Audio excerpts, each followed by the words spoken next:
sessão plenária desta terça-feira, os parlamentares aprovaram um projeto do deputado Samuel Malafaia que garante pelo menos 20% das vagas de estágio nos poderes executivo, legislativo e judiciário para estudantes de escolas públicas.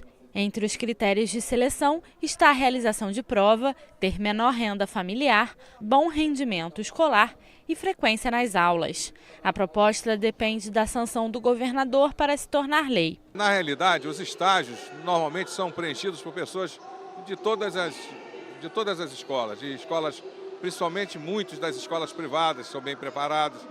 E o pessoal mais pobre, mais sem recursos, fica aí sem condição de melhorar. Então, nós reservamos 20% de vagas, sendo a metade para as pessoas que são negras, índios e quilombolas, quer dizer, 10%. E 10% para o pessoal que fez escola pública de qualquer cor, de qualquer raça, tribo ou nação. O governo poderá construir uma escola em cada unidade socioeducativa inaugurada no estado. A matéria determina a oferta de ensino fundamental e médio nas modalidades regular e ensino de jovens e adultos, além de cursos técnicos e profissionalizantes. A norma vai valer para unidades de internação, internação provisória e tratamento de uso e abuso de drogas. O texto do deputado Eliomar Coelho e do ex-deputado Marcelo Freixo recebeu 2 emendas e retornou às comissões. Se você pretende ressocializar, uma das coisas que eu considero como fundamental é exatamente você dar a educação. Quer dizer, a ressocialização deve passar exatamente pela questão da educação, sendo dada essa educação exatamente pelo sistema que está acolhendo a pessoa. É isso daí o que nós estamos querendo. Então, para cada unidade socioeducativa que seja construída, que pelo menos haja um espaço voltado para a educação dos jovens. Os prédios públicos e privados que tiverem estacionamento terão que instalar bicicletários. O texto da ex-deputada Ana Paula Rechuan prevê o prazo de 4 meses para adequação à nova regra. O texto recebeu 2 emendas e retornou às comissões. Voltou para a segunda discussão, primeiro dia para a apresentação de emendas, a proposta de mudança no regimento interno da Alerj, que proíbe o porte de arma nos prédios e no plenário da casa. O texto do deputado Dionísio Lins ainda pode receber emendas por mais 2 sessões. O Estado poderá ter um programa chamado CNH do Povo. O objetivo do projeto do ex-deputado Iranildo Campos é permitir que os cidadãos de baixa renda, egressos do sistema penitenciário e estudantes possam tirar a carteira de habilitação sem custo. A matéria recebeu 9 emendas e volta a ser analisada pelas comissões. Os moradores de Duque de Caxias que comprovarem que não recebem abastecimento de água pelo menos uma vez por semana poderão ter anistia dos débitos com a SEDAI. Foram aprovadas emendas que garantem a anistia para os moradores de todo o estado que enfrentam um problema. A proposta ainda recebeu mais 2 emendas e retornou às comissões. Também recebeu 2 emendas a proposta do ex-deputado Átila Nunes, que determina a criação de presídios especiais para presos primários. O direito ao pagamento de meia entrada para jovens de até 21 anos pode ser divulgado nos estabelecimentos de lazer e entretenimento. O projeto da ex-deputada Tânia Rodrigues recebeu 2 emendas. O Estado poderá ter uma campanha de conscientização e prevenção ao câncer de cólon e reto. A proposta do ex-deputado Farid Abrão foi aprovada e retorna ao plenário para mais uma discussão. Está em processo de recebimento de emendas o projeto de resolução apresentado pela bancada do PSOL e pelos deputados Luiz Paulo, Carlos Mink, Valdec Carneiro e enfermeira Rejane, que altera o regimento interno da Alerj. Os parlamentares modificam artigos sobre a posse dos eleitos e a convocação de suplentes. Na proposta, os deputados falam sobre a convocação no caso de afastamento judicial. Entre as medidas, está prevista a suspensão do pagamento do salário dos parlamentares afastados pela Justiça. Nos casos em que os deputados presos sejam inocentados no decorrer do mandato, eles poderão assumir o cargo. Se forem condenados, o regimento já prevê a perda do mandato.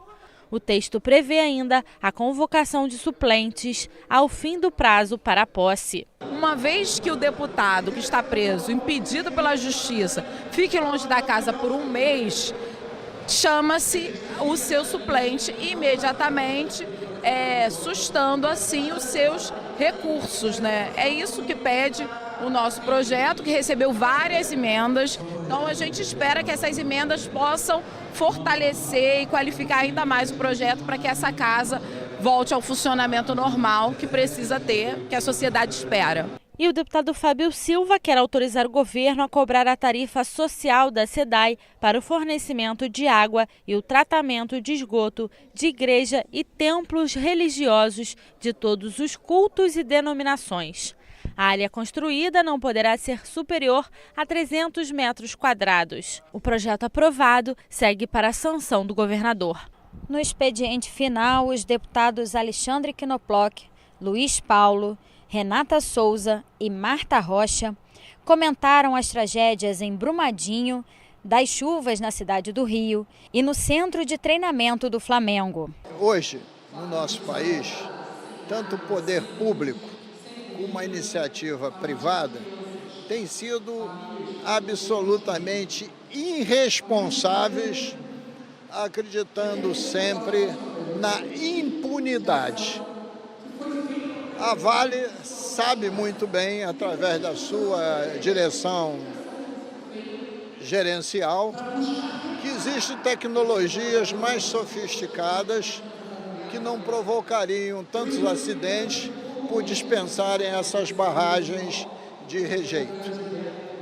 Mas não aplica essas tecnologias em escala, como deveria, para aumentar a sua lucratividade e distribuir dividendos para os seus acionistas. E se você verificar, em outras escalas, acontece com os sucessivos temporais, quando o poder público se omite do seu dever de, no mínimo, botar todo mundo em alerta, de ligar a sirene, de avisar os sistemas de comunicação da chegada do temporal com ventos atípicos, e poderia tê-lo feito, e até mesmo de não ter feito muitos investimentos que também poderiam ter ocorrido e não foram, porque é sabido que todo verão tem tragédias. Está faltando compromisso com a questão pública. Tanto na chuva ficou claro, né, que esse governo que aí está há mais de 2 anos ainda é incapaz de agir e de dar a pronta resposta e ser proativo. Da mesma forma no CT do Flamengo, né? É conhecido, o próprio nome diz, é um centro de treinamento. A prefeitura, ela multou 32 vezes. Eu até tenho interesse de saber se o Flamengo pagou essa multa, né? Mas ela não viu o básico, que a planta apresentada não tinha o centro, o alojamento.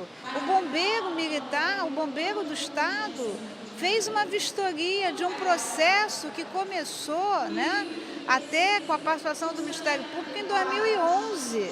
E também não viu na planta, quer dizer, o básico, as pessoas ou estão cegas ou não estão querendo enxergar. Caso a investigação diga que o Flamengo tem culpabilidade nisso, nós iremos aqui fazer todo o trabalho possível do parlamento para que se investigue não só o Flamengo, mas todos os outros clubes, porque o que aconteceu em um pode acontecer no outro. Aliás, ontem, se não me engano, com o Bangu, aconteceu algo similar.